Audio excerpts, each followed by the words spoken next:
Hello everyone, I welcome again to all of my BA tutorial classes success in teaching field. मैं method paper को discuss कर रहा हूं। इससे पहले बहुत सारे मेथड पेपर मैंने आपको प्रोवाइड करा दिया है। जिस भी मेथड पेपर का आपको रिक्वायरमेंट हो आप कमेंट सेक्शन में ज़रूर लिखें। एक बच्चे ने कहा था सर इंग्लिश में ज़रूर बता दीजिएगा, मैं इंग्लिश वाला मेथड पेपर यहाँ पर डिस्कस करूँगा। और आपको इस बात से परेशान नहीं होना है कि ये सर किस साल का है। देखो, मेथड पेपर के हमेशा से क्वेश्चन एक ही तरह से पूछे जाते हैं। बस जो भी सब्जेक्ट है ना आपका, उस सब्जेक्ट का आपके अंदर में पकड़ होनी चाहिए। पकड़ होने का क्या मतलब है, जैसे कि आपका इंग्लिश सब्जेक्ट है, जैसे मैं अभी डिस्कस करूंगा इंग्लिश सब्जेक्ट का, तो इंग्लिश का आप पूरा पकड़ होना चाहिए। पकड़ का मतलब क्या, उसका डेफिनेशन, उसका नेचर, उसका कैरेक्टरिस्टिक्स, उसके टाइप्स क्या क्या हो सकते हैं, क्या इंपॉर्टेंस है इंग्लिश के या फिर उस सब्जेक्ट के जो आप मेथड पेपर है आपका, यही सारे क्वेश्चन से बनते हैं। और ये सारे क्वेश्चन से अगर आपने अच्छे से पढ़ लिया तो आपको परेशान होने की बिल्कुल भी जरूरत नहीं है। तो यहाँ पर जो इंपॉर्टेंट क्वेश्चन है जहाँ जो आपसे पूछे जा सकते हैं उसको हम लोग समझेंगे कि क्या इसमें डिस्कस किया जाएगा। पहला क्वेश्चन है, ये कह रहे हैं कि discuss the importance and position of English language in India since ये देखो colonial age to the present time. ठीक है, ये कह रहे हैं कि इंग्लिश का क्या महत्व है। ठीक है ना, क्या महत्व है, कब से यहाँ पर कह रहे हैं कॉलोनियल एज से लेकर के प्रेजेंट टाइम तक इंग्लिश का क्या महत्व है। फर्स्ट ऑफ ऑल तो आपको कॉलोनियलाइजेशन समझना है। कॉलोनियल एज के बारे में, कॉलोनियल पीरियड भी कहते हैं इसको, है ना। कॉलोनियल एज के बारे में आपको समझना है अच्छे से।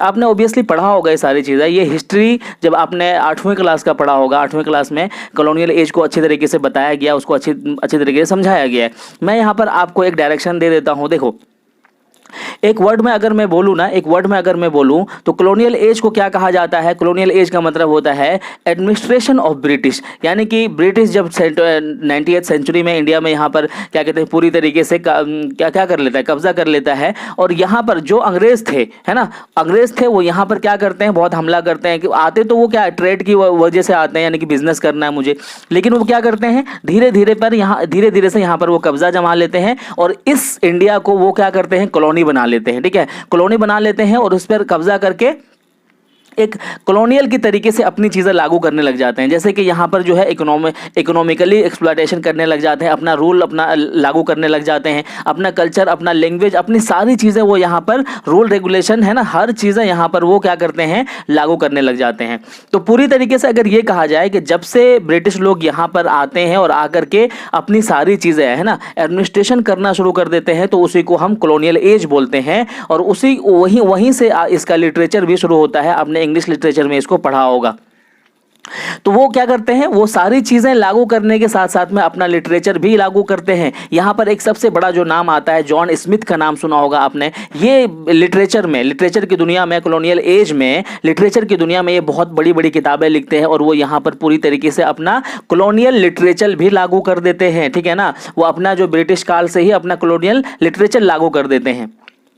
एक नाम और बहुत बड़ा सुना होगा आपने जब दूसरा पेपर पढ़ा होगा, कंटेम्प्रेरी इंडिया एंड एजुकेशन पढ़ा होगा। लॉर्ड मेकाले बहुत बड़ा नाम था जिसने इंग्लिश लिटरेचर को बहुत ज़्यादा यहाँ पर लागू किया। ठीक है ना, तो ये चीज़ आपको बताना है कि किस तरीके से यहाँ पर सारी चीज़ें फॉलो की जाने लग गई कॉलोनियल एज के टाइम से। तो आई होप कि कॉलोनियल एज आपने समझ लिया होगा, यानी कि जब से अंग्रेज ने, यानी कि एडमिनिस्ट्रेशन ऑफ ब्रिटिश जब से लागू हुआ, उसी को हम बोलते हैं कॉलोनियल एज। अब आप बताओगे इंपॉर्टेंस ऑफ इंग्लिश, है ना, तो इंपॉर्टेंस ऑफ इंग्लिश की अगर बात करें तो आज के टाइम में तो इंग्लिश की बहुत ज़्यादा महत्व है। आपको क्या करना है, यहाँ पर इंपॉर्टेंस के बारे में बताना है कि इंग्लिश अगर नहीं पढ़ा जाएगा तो यहाँ पर अगर मदर टंग की बात करें तो हिंदी होने के बावजूद भी लोग सारी चीज़ें इंग्लिश में होता है, सारे फॉर्म, सारे डॉक्यूमेंट, सारे अभी स्कूल सारे क्या कहते हैं कि आपके इंग्लिश में खोले जा रहे हैं। तो उस एज से लेकर के प्रेजेंट एज तक, यानी कि कॉलोनियल एज से लेकर के 90th सेंचुरी से लेकर के आज तक जो है इंग्लिश की बहुत ज़्यादा महत्व है। और ये ऐसा लगता है कि हमेशा से रहेगा। तो मुझे लगता है आप बहुत सारे पेजेस इसमें लिख लेंगे, क्योंकि इंग्लिश के महत्व के बारे में सिर्फ आपको लिखना है और सारा सिचुएशन आपके दिमाग में होगा ही।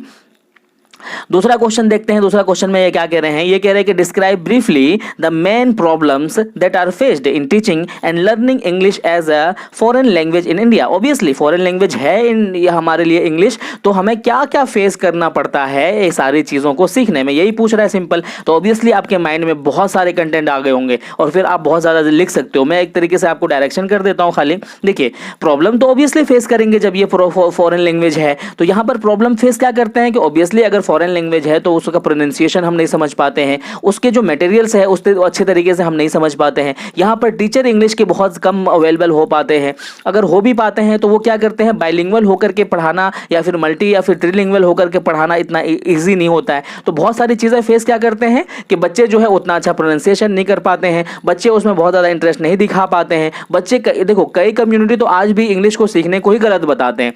तो बहुत सारी प्रॉब्लम ऐसी है जो एक इंग्लिश को सीखने में आती है हमारे क्लास में। तो ये चीज़ें आप बहुत अच्छे तरीके से ब्रीफली तरीके से अपना डिस्कस कर दोगे।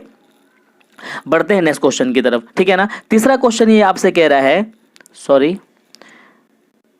तीसरा क्वेश्चन यहां पर ये कहा जा रहा है कि critically examine the existing English curriculum in secondary school of CBSE, ICSE and BSEB, which do you think is the best and why? ठीक है, ये कह रहा है कि आप क्रिटिकली यानी कि आप पूरा आलोचनात्मक तरीके से बताना है कि जो इंग्लिश जो एग्जिस्टिंग करता है किसमें करिकुलम में, कहाँ पर, CBSE में, ICSE में, है ना, BSEB में, ये जो एग्जिस्टिंग करता है इसमें जो इंग्लिश का जो पाठ्यक्रम है, करिकुलम है, ये आप ये बताओ कि ये कितना ज़्यादा क्या कहते हैं कि एग्जिस्टिंग करता है। क्या जितनी किताबें इंग्लिश की पढ़ाई जाती है इन बोर्ड में, इन सारे बोर्ड्स में जितनी इंग्लिश की किताबें या फिर जितने इंग्लिश के चैप्टर या जितने इंग्लिश के करिकुलम लागू है, क्या वो इनफ है या फिर उसमें कुछ और बेस्ट होना चाहिए?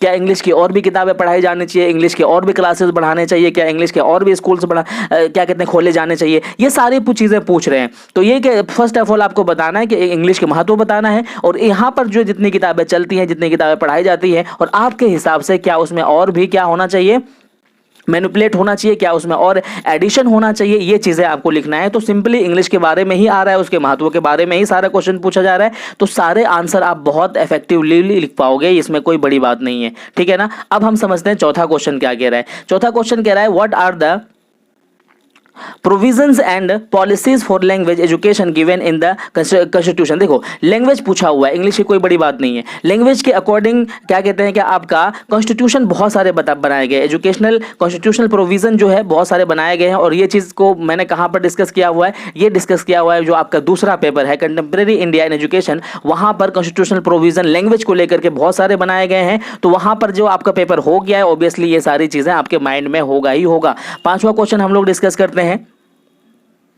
पांचवा क्वेश्चन में कहा जा रहा है कि what are the principles of structural approach in teaching of English, discuss its merits and demerits, यानी कि इसके मेरिट्स क्या है और इसके डिमेरिट्स क्या है। तो फर्स्ट ऑफ ऑल तो आपको ये समझना है, ये जो पूछ रहे हैं ये पूछ रहे हैं कि structural approach of teaching English. देखो टीचिंग इंग्लिश को स्ट्रक्चरल अप्रोच के थ्रू से पढ़ाने के लिए क्या क्या मेरिट्स है, क्या क्या मेरिट्स नहीं है, है ना। तो फर्स्ट ऑफ ऑल स्ट्रक्चरल समझना है। देखो स्ट्रक्चरल का मतलब होता है कि रचना करना कोई भी चीज़। इंग्लिश टीचिंग को पढ़ाने के लिए आपको फर्स्ट ऑफ ऑल किन किन बातों को ध्यान देना है, कैसे कैसे अप्रोचेस को अप्लाई करना है। जैसे कि आप पढ़ाते टाइम में क्या करते हैं, इंग्लिश को पढ़ाने के लिए सबसे पहले वर्ब का इन्फॉर्मेशन बहुत जरूरी है, ग्रामर का इन्फॉर्मेशन बहुत जरूरी है, पार्ट ऑफ स्पीच से आप शुरू करते हैं, कैसे कैसे क्या कहते हैं डायरेक्ट इनडायरेक्ट, मतलब सारी चीजें किस तरीके से एक क्या कहते हैं अप्रोचेस के थ्रू से आप चलते हैं, स्ट्रक्चरल अप्रोचेस के थ्रू से आप अप्लाई करते हैं कि किस तरीके से ग्रामर फॉलो करवाना है, किस तरीके से आपको पार्ट ऑफ स्पीच को फॉलो करवाना है, ये सारी चीजें इसमें आ जाएगा। तो आई होप कि ये भी आपको समझ में आ गया होगा।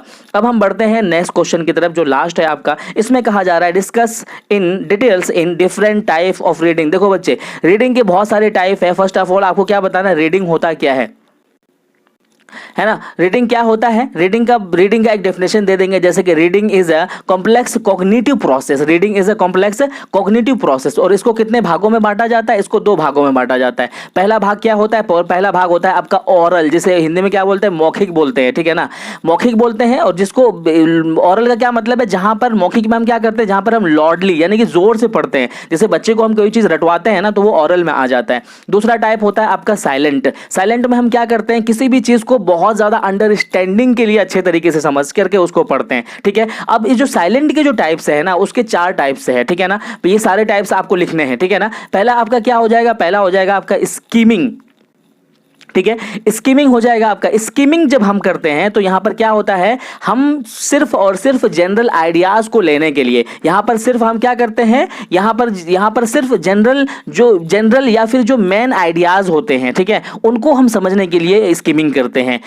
और सिर्फ वो पढ़ते हैं जो सिर्फ आपके लिए आपके पर्पसफुल होता है, आपके लिए पर्पसफुल होता है। स्कीमिंग में हम उसी चीजों को पढ़ते चले जाते हैं। तो स्कीमिंग मैंने बता दिया ये चीज क्या होता है। उसके बाद जो दूसरा टाइप होता है वो होता है आपका स्कैनिंग। स्कैनिंग का मतलब ये होता है बहुत स्पीड में जब हम पढ़ रहे होते हैं। इसका एग्जांपल अगर मैं बताऊं आपको, जैसे आपका एग्जाम आता है ना, तो आप 50 किताबें खोल करके जल्दी स्पेसिफिक चीजें हम जब पढ़ रहे होते हैं ना, तो उसको हम बोलते हैं स्कैनिंग। यानी कि सिर्फ हम वही पढ़ते हैं जो पूछा जा सकता है। यही वजह है कि बच्चे कहते हैं सर इतना सारा क्या बता रहे हैं आप, सर आप वो बताओ ना जो पूछा जाएगा। तो ठीक है, तो ये हम यहाँ पर क्या कर रहे होते हैं, यहाँ पर हम स्कैनिंग कर रहे होते हैं, खाली चिक चिक चिक चिक करके सारी चीजें फटफट करके पढ़ रहे होते हैं। तो हम उसको क्या कहते हैं, उसको हम स्कैनिंग कहते हैं, ठीक है ना। दूसरा होता है आप तीसरा इंटेंसिव का क्या मतलब होता है, जब हम कोई चीज़ डिटेल्स में पढ़ते हैं, यानी कि बहुत ज़्यादा अच्छी तरीके से उसका पूरा खंगाल करके डिटेल्स में पढ़ते हैं, तो हम उसको क्या बोलते हैं, उसको हम बोलते हैं क्या कहते हैं इंटेंसिक। उसके बाद होता है आपका एक्सटेंसिक होता है आपका लास्ट जो पॉइंट होता है एक्सटेंसिक, ठीक है। तो एक्सटेंसिक में क्या होता है, जनरल ओवरव्यू, ठीक है, जनरल ओवरव्यू के लेने के लिए हम किसी चीज़ को एक्सटेंसिकली पढ़ते हैं, ठीक है ना। ओवरव्यू लेने के लिए हम किसी जनरली ओवरव्यू लेने के लिए एक्सटेंसिक पढ़ते हैं। तो ये था आपका English method paper. I hope कि आपको समझ में आया होगा। अगर कोई भी क्वेरीज हो कमेंट सेक्शन में जरूर लिखिएगा। कोई भी चीज़ पूछना हो, कोई भी अगर प्रॉब्लम हो, तो मैं आपके लिए हमेशा हाजिर हूँ। और जिन बच्चों को दूसरे मेथड पेपर की रिक्वायरमेंट है वो ज़रूर कमेंट सेक्शन में लिखिए, मैं आपको प्रोवाइड कर दूंगा। Thank you so much video देखने के लिए।